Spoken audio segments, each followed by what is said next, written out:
Korang nak tengok Jakarta Tanah Abang tak? Waktu bulan puasa.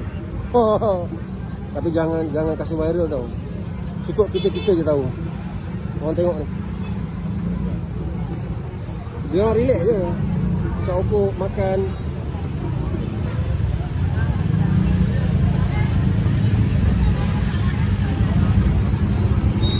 Nampak?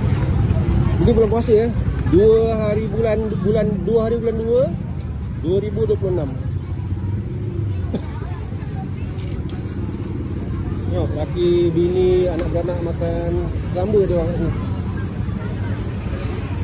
Memang betul dia orang ni Islam terbanyak, tapi Islam dia Islam KTP. Dipanggil kat sini Islam KTP.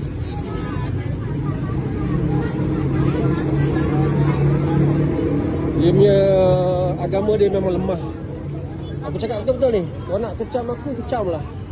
Okay, orang Indonesia nak kecam lah.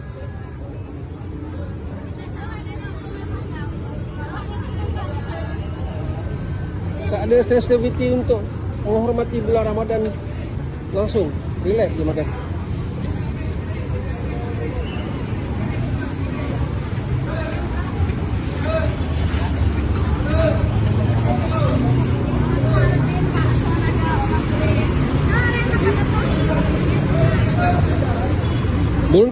Beruntunglah kita dekat Malaysia beruntung. Bak kata Ustaz Abdul Somad beruntung masih ada sistem diraja lagi. Masih ada sistem raja-raja.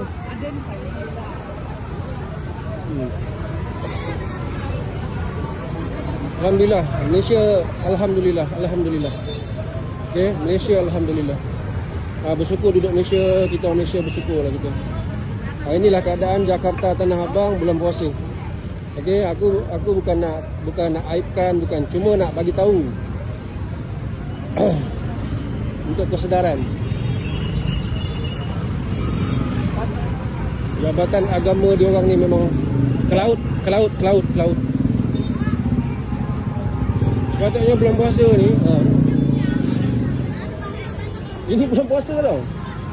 Aku datang sini tahun lepas, counter shock tengok dia orang ni. Tahun lepas lagi aku nak ambil video. Cuma tahun ni nak kena bagi tahu jugalah.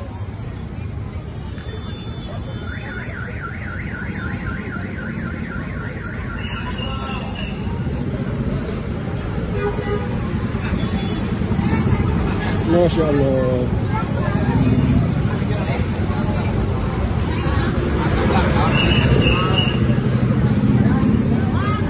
Sebab tu kat Indonesia dia banyak bala, tau tak?